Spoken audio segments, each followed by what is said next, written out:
जी ने बहुत स्कीमें चलाई है, हमारे तक पहुंचती नहीं है सर। देके रखी है, 3 साल हो गए, जिन्होंने पैसे दिए उनके आ गए सर, मेरे अभी तक नहीं आए। पता क्या किया उन्होंने, जियो टैग किया कि नहीं किया, हमें तो कुछ पता नहीं है। वो कुछ फ़ोन पे कर रहे थे, हमें तो उन्होंने डिटेल में बताया। जी ने 6-6 सिलेंडर फ्री भरे लोगों के घर में, हमें कोई फ्री सिलेंडर नहीं मिला। करने के लिए मोदी जी ने बहुत अच्छी स्कीमें चलाई। मोदी जी हमारे लिए एक भगवान के रूप हैं। प्रधानमंत्री जी हमारे लिए बहुत कुछ सोच रहे हैं गरीब के लिए, लेकिन हमारे तक नहीं पहुँच रहा। जय प्रधानमंत्री को ऐसी संस्था बनानी चाहिए, गांव में अवेयरनेस कैंप होने चाहिए। नमस्कार, आप देख रहे हैं लाइव वायर। मैं हूं आपके साथ रवि शर्मा। लगातार हम आपको ये तस्वीरें भी दिखा रहे हैं और बातचीत उन लोगों से करवा रहे हैं कि जो केंद्र सरकार स्कीमें लाती है वो ज़मीनी सतह पर नहीं पहुंचती हैं।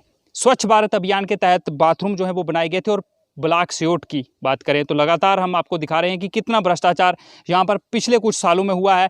जिन लोगों ने पैसे दे दिए उनके तो पैसे आ गए, जिन लोगों ने पैसे नहीं दिए उनके पैसे नहीं आए, फाइलें जमा करवा दी गई, और कुछ ठेकेदार अपने आप को ठेकेदार बने हुए हैं। और मिलीभगत है विभाग की और उन लोगों की जिनके पास फाइलें जो हैं वो रखी जाती हैं। अगर विभाग के लोग क्यों फाइलें नहीं रखते हैं? हमारे साथ एक और व्यक्ति जुड़ चुके हैं, इनसे बात करेंगे। सर, आपका नाम?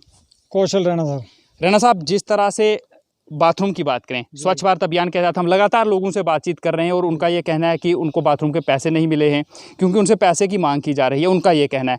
आप मुझे बताएं, कितनी देर आपने पहले बाथरूम बनाया था और कितनी देर पहले की फाइल आपने दी है और किसको फाइल दी है? क्या पैसे मिले अभी तक? आप हमारे पास आए, हमें बहुत खुशी हुई आपसे मिलकर सर कि हमारे पास ही कोई है। मोदी जी ने बहुत स्कीमें चलाई है, हमारे तक पहुँचती नहीं है सर। 3 साल हो गए मेरा बाथरूम बना हुआ है। BPL है सर, ये देखो BPL, मेरी माता जी का BPL बनाए हुए। फार्म के लिए जाते हैं, फार्मलिटी देने के लिए जाते हैं ब्लॉक में, तो ग्राम सेवक बोलता है कि पमो को दे दो। सरपंच नाइब पमो कौन है? ये पमो नाइब सरपंच है, इनको हमने फाइल दे के रखी है। 3 साल हो गए, जिन्होंने पैसे दिए उनके आ गए सर, मेरे अभी तक नहीं आए।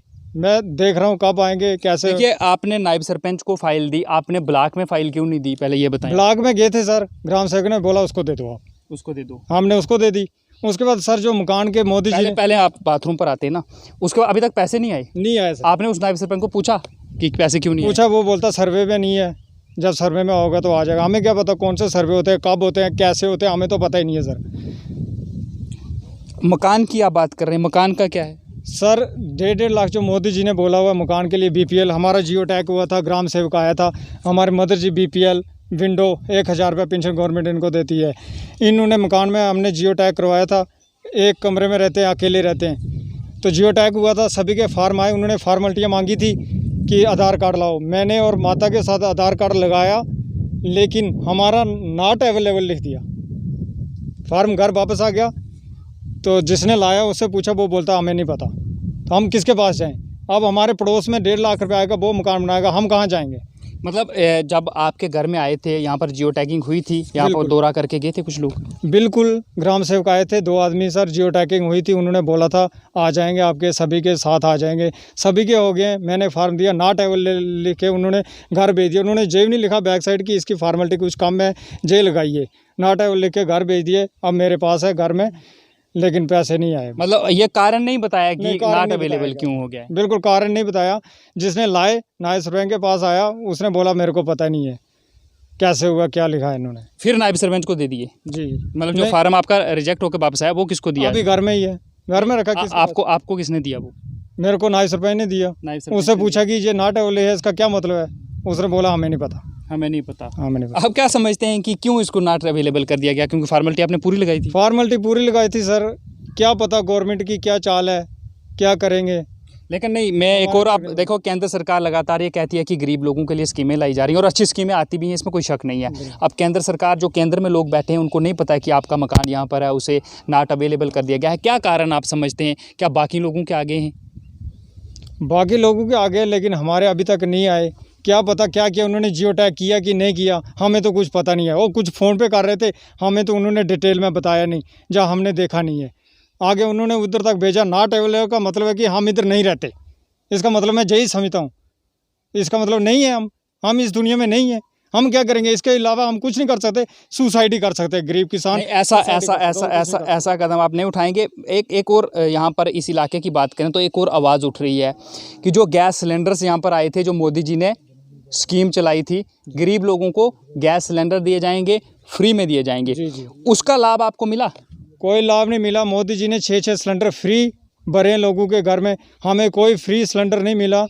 कोई जंगल में तो जाने नहीं देते। मोदी जी ने जंगल की कटाई बंद करने के लिए मोदी जी ने बहुत अच्छी स्कीमें चलाई। मोदी जी हमारे लिए एक भगवान के रूप हैं, लेकिन हमारे तक कोई नहीं पहुंची। सिलेंडर पहुंचा मेरे पास, लेकिन सिलेंडर की कापी नहीं पहुंची और किसी ने भर के नहीं दिए। सिलेंडर आपको किसने दिया, कहाँ से लाया, मतलब इस कहाँ किसके पास है यहाँ पर सिलेंडर? सिलेंडर जहाँ पे पवन वही नायब सरपंच उसके पास है एजेंसी, उसने दिया सिलेंडर, लेकिन सिलेंडर की कापी नहीं मिली और सिलेंडर उसके बाद हमारे फ्री बिल्कुल नहीं भरे, सभी लोगों के फ्री भर गए। आपने मतलब आपका सिलेंडर क्यों फ्री नहीं भरा? क्या आपने भरवाने की कोशिश नहीं की? नहीं, कोशिश की है। गाड़ी वाले बोलते हैं आपके पास कापी नहीं है, कुछ ही नहीं है। जो BPL उसके नाम पे नहीं है, लेडीज़ के नाम पे नहीं है, हम क्या जाने, हमें क्या पता। तो कापी क्यों नहीं बनवाने की? पूछा आपने कापी? बिल्कुल दी नहीं उन्होंने। पूछा हमने, क्या बोला? कि कापी देना, सिलेंडर के साथ कापी दी नहीं उन्होंने। चलिए, बहुत से मुद्दे हैं, लेकिन अंत तक आपकी आवाज़, अगर हो सकता है ये आवाज़ प्रधानमंत्री नरेंद्र मोदी तक पहुंच जाए, तो जो जम्मू कश्मीर के उपराज्यपाल जो अभी आए हैं उन तक पहुंच जाए, क्या अपील आप करेंगे? क्योंकि केंद्र सरकार जो स्कीमें वहाँ से यहाँ पर लाती है, वो स्कीमें ज़मीनी सतह पर साहब लागू नहीं होती हैं, गरीब लोगों को उसका कोई फ़ायदा नहीं मिलता। ये बिचौलिए दलाल, खुद को झोला छाप नेता बताते हैं, जो ये लोग खा जाते हैं पैसे। आप क्या अपील करेंगे अगर आपकी आवाज़ प्रधानमंत्री नरेंद्र मोदी और उपराज्यपाल अगर सुन रहे हैं जम्मू कश्मीर के, क्या अपील करेंगे आप? हम अपील ये करेंगे, प्रधानमंत्री जी हमारे लिए बहुत कुछ सोच रहे हैं गरीब के लिए, लेकिन हमारे तक नहीं पहुंच रहा। जब प्रधानमंत्री को ऐसी संस्था बनानी चाहिए, गांव में अवेयरनेस कैंप होने चाहिए, वीडियो ने हमें बताना चाहिए। आगे जो इनके छोटे छोटे मुलाजिम हमें वीडियो तक पहुंचने नहीं देते, उधर तो बाहर से ही बोलते हैं आपका जे नहीं है, इतना पैसा लगेगा, ऐसे होगा, ये बात ही नहीं करते। हमें समझ नहीं आती, हमें उधर से बाहर से ही घर भेज देते हैं, तो कई बार जाओ तो जब मिलते ही नहीं है उधर। चलिए, बहुत बहुत शुक्रिया कौशल जी हमसे बातचीत करने के लिए। और आपको बता दूं कि साहब हालात यहाँ पर भी वही हैं। एक चीज़ समझ नहीं आती कि जो लोग भ्रष्टाचार करते हैं, जो भ्रष्ट होते हैं, सारी फॉर्मेलिटीज़ उनके पास क्यों जमा होती हैं?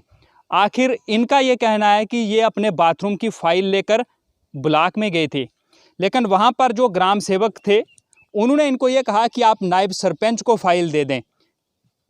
हालांकि उस समय ये नायब सरपंच थे या नहीं थे, क्योंकि काफ़ी इनके बारे में जो हमें जानकारी मिली है कि नेताओं के साथ अच्छे संबंध थे और उसका फ़ायदा इन्होंने लिया और लोगों से पैसे भी लिए। ये वही नायब सरपंच हैं जिनका हमने एक पहले इंटरव्यू आपको दिखाया था कि लोगों से हज़ार रुपया इन्होंने लिया था, कैमरा पर आकर लोग बोले और उनसे पैसे लिए गए। उसके बाद इनकी फाइलें उनके पास हैं। अगर किस अथॉरिटी से इनके पास फाइलें जमा होंगी? क्या वीडियो ब्लॉक के अंदर फाइलें रखने की जगह नहीं है, या फिर हम इसको यूं कहें कि एक पूरा नेक्सस चल रहा है? वीडियो ब्लॉक के जो अंदर लोग लगे हुए हैं, कर्मचारी, ग्राम सेवक की बात करें या दूसरे लोग, वो इन लोगों को अपना एजेंट रखे हुए हैं, इनसे कलेक्शन करवाई जाती है और आधा पैसा वीडियो ब्लॉक तक पहुंचता है। ये सारे जांच के विषय हैं और इस पर जांच जरूर होनी चाहिए। और दूसरा रही बात गैस एजेंसी की, तो आखिर ये अगर ये व्यक्ति पहले ही भ्रष्ट हैं, लोगों से पैसे लेते हैं बाथरूम के। अरे साहब, जिन लोगों के पास 12,000 रुपया नहीं है, अगर वो केंद्र सरकार से 12,000 रुपया बाथरूम का लेते हैं तो वो कितने ही अमीर होंगे। तो आप गरीबों का खून चूस रहे हैं। और भ्रष्ट लोगों को फिर गैस एजेंसी भी उन्हीं को दे दी गई।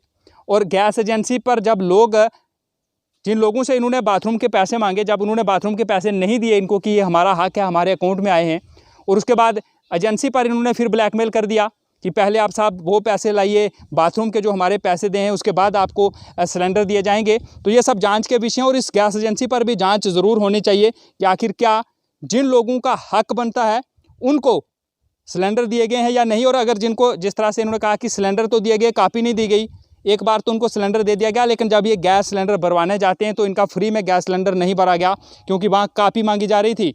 और इस तरह के भ्रष्ट नायब सरपंच होंगे या झोला छाप नेता जो हैं, इन पर कड़ी कार्रवाई होनी चाहिए, ताकि जो भी स्कीमें केंद्र सरकार लाती है ग्राउंड जीरो पर पहुंचती हैं तो वो गरीबों को लाभ मिलना चाहिए। जिनके लिए स्कीमें आती हैं उनको लाभ मिलना चाहिए और इस पर जांच अवश्य होनी चाहिए। अगर ये आवाज़ उच्च अधिकारियों तक, हमारे जिला विकास आयुक्त या फिर जम्मू कश्मीर के जो उपराज्यपाल हैं उन तक जा रही है, तो इसमें जांच अवश्य होनी चाहिए और जो भी लोग दोषी हैं उनके खिलाफ कड़ी कार्रवाई होनी चाहिए। और आपको बता दें कि हमने एक खबर जब दिखाई थी और उसके बाद हमें धमकियां दी गई, इनडायरेक्टली हमें धमकाया गया और हमें यह कहा गया कि आप इस तरह की खबरें ना करें, इस तरह की रिपोर्टिंग ना करें, अन्यथा आपको गंभीर परिणाम भुगतने होंगे। लेकिन साहब आपको बता दें कि लाइव वायर गरीब लोगों की आवाज़ हमेशा उठाता रहेगा। उसके लिए आपको हमें धमकाने की ज़रूरत नहीं है, क्योंकि आपकी धमकियों से हम डरने वाले नहीं हैं। ये आपके लिए चुनौती है हमारी। हम इस तरह की खबरें बिल्कुल करते रहेंगे। जो हमारा धर्म है पत्रकारिता का, हम उसको निभाते रहेंगे। अब फिलहाल मुझे मेरे सहयोगी आदित्य सूदन के साथ दें इजाज़त, मगर आप देखते रहें लाइव वायर। नमस्कार।